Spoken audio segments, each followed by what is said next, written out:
जय श्री कृष्ण, जय माताजी, हर हर महादेव। श्रावण वदनी अजा एकादशी। श्रावणस्य कृष्णे पक्षे तुकी नाम एकादशी भवेत् एतदिच्छाम्यहं श्रोतु कथ्यस जनार्दन। युधिष्ठिरे भगवान श्री कृष्ण ने पूछ्યું, હે જનાર્દન, શ્રાવણ માસમાં કૃષ્ણ પક્ષમાં જે એકાદશી આવે છે એનું નામ શું છે તે કૃપા કરીને મને કહો। ભગવાન શ્રી કૃષ્ણે કહ્યું, હે રાજન, એ એકાદશીને અજા એકાદશી કહેવાય છે। એ બધા પાપોનો નાશ કરવાવાળી છે। એ દિવસે જે મનુષ્ય ભગવાન ઋષિકેશનું પૂજન કરીને એ અજા એકાદશીનું વ્રત કરે છે એના સઘળા પાપો નષ્ટ થઈ જાય છે। એની પૌરાણિક કથા આ પ્રમાણે છે।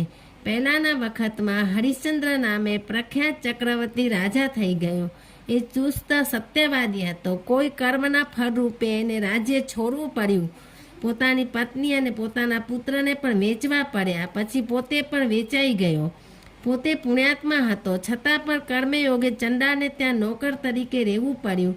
શમશાનમાંથી મરદા પરનું કાપડ લેવાનું કામ કરવું પડ્યું, છતાં પણ રાજા હરિશ્ચંદ્રે સત્યનો ત્યાગ ન કર્યો।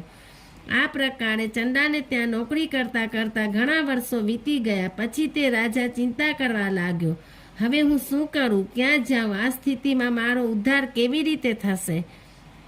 રાજાને શોકાતું રહેતા જોઈને એક મુનિ તેમની પાસે આવ્યા।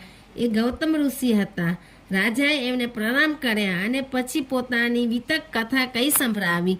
રાજાની વાત સાંભળીને ગૌતમ ઋષિએ કહ્યું, હે રાજન, શ્રાવણ માસના કૃષ્ણ પક્ષમાં અજા નામની એકાદશી આવે છે। એ ઘણી પુણ્યમય છે। એનું તમે વ્રત કરો, આથી તમામ પાપનો અંત આવશે। એ દિવસે ઉપવાસ કરીને જાગરણ કરજો।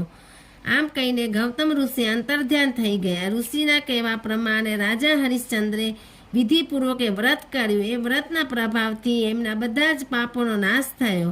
પોતાની પત્ની સાથે મેળાપ થયો અને એમનો પુત્ર પણ સજીવન થયો।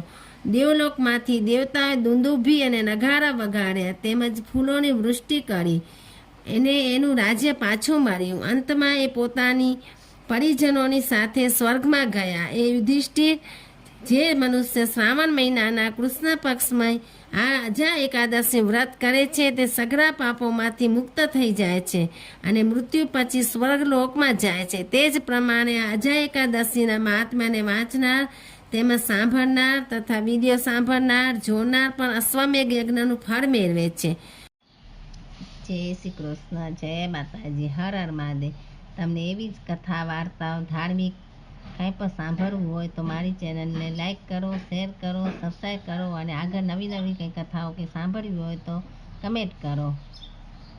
હર હર મહાદેવ।